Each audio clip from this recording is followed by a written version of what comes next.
میری پیدائش دیہات میں ہوئی اور جس گھر میں پیدا ہوئی وہاں ماحول میں غربت کے پھل ہمیشہ پکے ہوئے دیکھے۔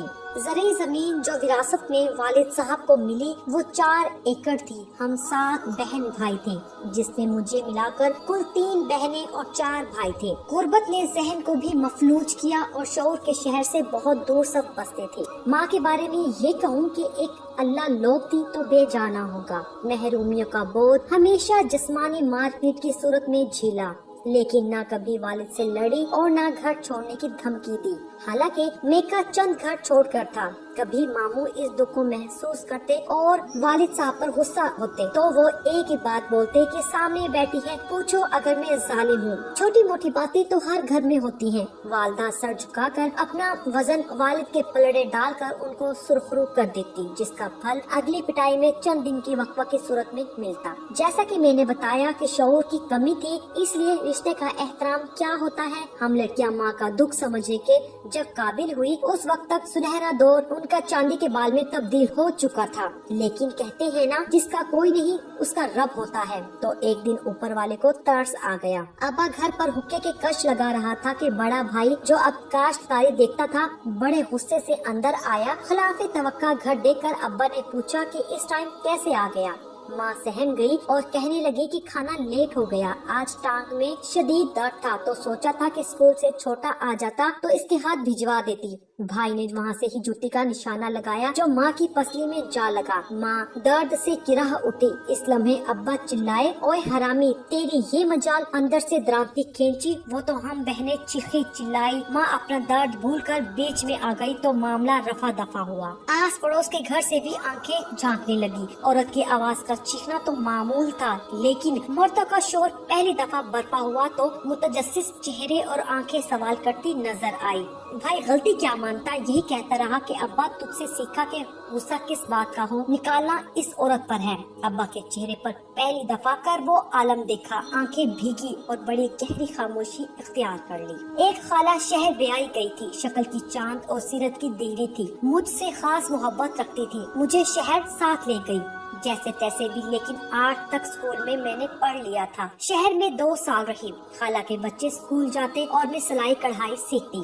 ایک دن خالہ نے کہا، میری بچی تو پڑھ لے، دماغ تیرا تیز ہے، گاؤں سے قریب ہی میٹرک تک اسکول ہو گیا ہے، اس کے بعد آ جانا، میری بیٹی کے ساتھ کالج چلی جانا۔ اتنی سمجھ مجھ میں آ گئی تھی کہ پڑھنے لکھنے میں ممکن ہے کہ رشتہ اچھا میسر آ جائے، کیونکہ میں اپنی ماں جیسی زندگی نہیں گزارنا چاہتی تھی۔ بس اس نصیحت کو دل میں بٹھایا، واپس آ کر تعلیمی سلسلے کو جوڑا۔ میٹرک کرنے کے بعد ابا جی اور بھائیوں کی طرف سے واضح جواب مل گیا کہ کیا کرنا پڑھ لکھ کر، اور نہ اتنے پیسے کے خرچ اٹھائے۔ خالہ کو چٹھی لکھ دی، وہ آئی اور ساتھ لے گئی۔ شہر میں رہ کر تعلیم بھی BA تک حاصل کی، ذہنی کشادگی میں اضافہ ہوا اور سب سے بڑھ کر خواب دیکھنے والی آنکھیں پالی۔ واپس گئی تو چھوٹے بھائیوں کی تعلیم پر توجہ دی، جس کی وجہ سے انہوں نے میٹرک تک تعلیم حاصل کی۔ میں نے بھی ایک اسکول میں بطور ٹیچر نوکری کر لی، پیسے بھی مل جاتے اور دماغ بھی روشن رہتا۔ نہ جانے کب میں اس گھر کی بڑی بنی، پیسہ جوڑتی۔ دونوں چھوٹی بہنوں کے بیاہ میں یہ پیسے کام آ گئے۔ ابا جی جو اب خاموش رہتے تھے، ان کی آنکھوں میں شکر کے جذبات آنسو کی صورت میں نظر آتے۔ میں تو خود کو فراموش کر بیٹھی، لیکن اماں اور ابا جی نے ایک دن خاموشی سے بتایا کہ کل تجھے دیکھنے آ رہے ہیں، عمر کا سفر تیرا بیت رہا ہے، تو بس تو اپنے گھر بس جا، تو یہ لڑکے رہ جائیں گے، ان کا بھی کچھ ہو جائے گا، لیکن تیرا بیاہ ایک قرض بھی ہے اور فرض بھی۔ گاؤں کی لڑکی اس وقت BA پاس ہو تو دیکھنے والے اسے ایسے دیکھتے تھے جیسے کوئی عجوبہ ہو۔ شکل میری ٹھیک تھی، شہر میں رہے سالوں نے سنورنا بھی سکھا دیا تھا، اس وجہ سے دیکھا اور پسند کر لیا۔ ایک نان نے ہلکے سے کہا کہ عمر کی بڑی ہے تو دوسری فوراً بولی کہ بھائی کون سا فیڈر پیتا ہے، 40 سے کچھ اوپر ہی ہوگا۔ معاملہ طے ہوئے، آنے والی گندم کی کٹائی پر شادی طے ہوئی۔ میں اس حد تک خوش تھی کہ ظفر پولیس میں ہے تو پڑھا لکھا ہے۔ میری آنکھوں کے خواب جو کہ کہیں گم ہو گئے تھے نظر آئے، تعبیر قریب تر نظر آنے لگی۔ ہمارے گاؤں سے کوئی 50 میل پر میرا سسرال تھا، شہر سے قریب تھا۔ ظفر موٹر سائیکل پر تھانے جاتا جو شہر میں تھا، باتیں خوب کرنا جانتا تھا، سپاہی تھا، لیکن کپڑوں کی آنچ شان سے کسی افسر سے کیا کم لگتا۔ دراز قد، کچھ زرعی زمین بھی تھی جو ٹھیکہ پر دی ہوئی تھی، گزارا اچھا چلتا تھا۔ ظفر کے اندر کہیں ایک گوار چھپا ہوا تھا، तमाम तर खूबियों के बावजूद जब उसका गवार अंदर से आता तो कहीं मुझे अब्बा जी की जवानी का अक्स नजर आता। मैं उसे सोचकर सहम जाती। 5 साल के अरसे में मुझे अल्लाह ने 2 बेटियों से नवाजा। उम्र जवानी की हदूद से पहले ही निकल चुकी थी। 2 बेटियों के बाद कुदरती तौर पर माँ बनने से महरूम हो गई। जफर को जब पता चला तो चिड़चिड़ा रहने लगा। इस तबीयत की वजह से इसका गवार कहीं पनपने लगा। कभी कभार जो हाथ उठता था वो अक्सर हरकत करने लगा, लेकिन जब मैं दबा सा एहतजाज करती तो ऐसा सीधा होता कि जैसे कभी दोबारा ये गलती ना करेगा। मैं जानती थी कि बेटी की ख्वाहिश इसको बेचैन करती है, उसका इजहार करता भी था, लेकिन अजीब फितरत का था कि जब मैं उसे कहती कि जफर तुम चाहो तो दूसरी शादी कर लो, क्या पता अल्लाह दूसरी से बेटा अता कर दे, तो फौरन कहता कि तू दिल ना छोटा किया कर, क्या पता दूसरे से भी ना हो तो जरूर शौकत तुझ पर लाऊं। और जब मैं खामोश रहती तो बेटे की महरूमी का जिक्र करता। सच पूछे तो मैं उसे समझ नहीं पाती थी, लेकिन उसकी तबीयत में चिड़चिड़ापन बढ़ता ही जा रहा था। मैं जो उसके अंदर के गंवार को पढ़ चुकी थी उससे खौफजदा रहने लगी थी। एक दिन हांडी में नमक तेज हो गया तो इस जोर से मेरी गर्दन पर मुक्का मारा कि मुझे अपना आप डूबता महसूस हुआ। मैं जो चारपाई पर गिरी तो मुंह से झाग निकलने लगा। मेरी ऐसी हालत देखकर जफर घबरा गया। जल्दी से उठा, पानी के छींटे मुंह पर फेंक के गर्दन से उठाया, गालों को जोर जोर से थपथपाया, चीखने लगा कि होश कर। उसकी चीख ने डूबती हुई जिंदगी को गोया आवाज दी। मेरी आंखों की पुतलियां जो चढ़ चुकी थी थम गई। मेरे मुंह से फक्त इतना निकल सका कि पानी।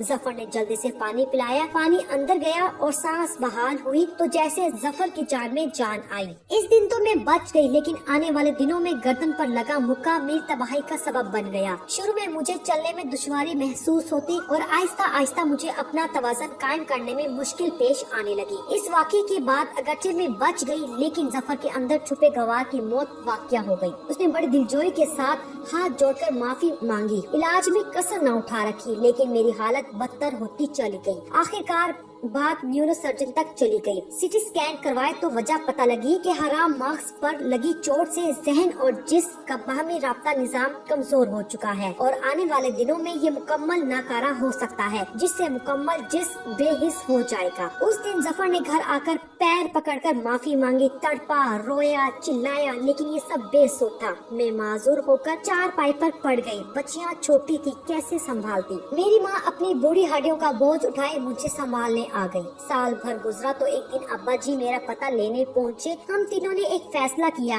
रात जफर जब ड्यूटी से वापस आया तो अब्बा जी ने उसे कहा कि जफर, हमने ये फैसला किया है कि तू दूसरी शादी कर ले, उसे हम अपने घर ले जाएंगे। मेरी घरवाली कब तक यहाँ बैठेगी? बच्चियाँ छोटी है, तू शादी करके औरत ले आओगे, तुझे और इन बच्चों को संभाल लेगी। इसके घर में जवान बहुएं हैं, मिलजुल कर संभाल लेंगी। जफर ने कुछ तामुल के बाद हामी भर ली। एक रुखसत होकर आई और तो दूसरी रुखसत होकर चली गई।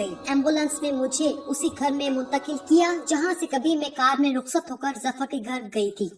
जिंदगी भागती थी, लेकिन मेरे लिए रेंगने लगी। 2 भाभियां दिन को देखती और रात को माँ। जफर हफ्ते में एक दिन बच्चों के साथ आता और कभी कभार मेरी सोकन को ले आता। हर दफा माफी मांगता और मैं खामोश हो जाती। पता नहीं क्यों वह इस बात पर इसरार ना करता कि मैं अपने मुंह से कहूँ कि मैंने उसे माफ कर दिया। मेरी जुबान से कजा कभी दिल के नहा खाने से भी उसके लिए माफी की सदा न आती। जब भी सोकन को साथ लाता तो मैं उसके पेट को देखती जो बढ़ता जा रहा था। इस लम्हे मुझे ऐसा महसूस होता कि मेरे जिस्म से उतरने वाला मांस मेरी सोकन के पेट में बच्चे की सूरत में मुंतकिल हो रहा है। मैं सूख कर पिंजर बन गई और मेरी सोकन 9 माह के पेट से। आखिर वो दिन आया कि जफर का बेटा पैदा हुआ। बेहद खुश था। मिठाई का टोकरा लाया, गांव भर में तकसीम किया। उस दिन मुझे यकीन हो गया कि ये बेटा मेरे गोश्त से जो मेरे बदन को छोड़ चुका उससे बना है। छिला पूरा हुआ तो जफर सोकन और बच्चे के साथ मुझे मिलने आया। सोकन ने बच्चा मेरे ऊपर लिटाकर कहा कि ये हमारा नहीं तेरा है, और मेरा यकीन कामिल हो गया कि उसका बदन मेरे गोश्त से बना है।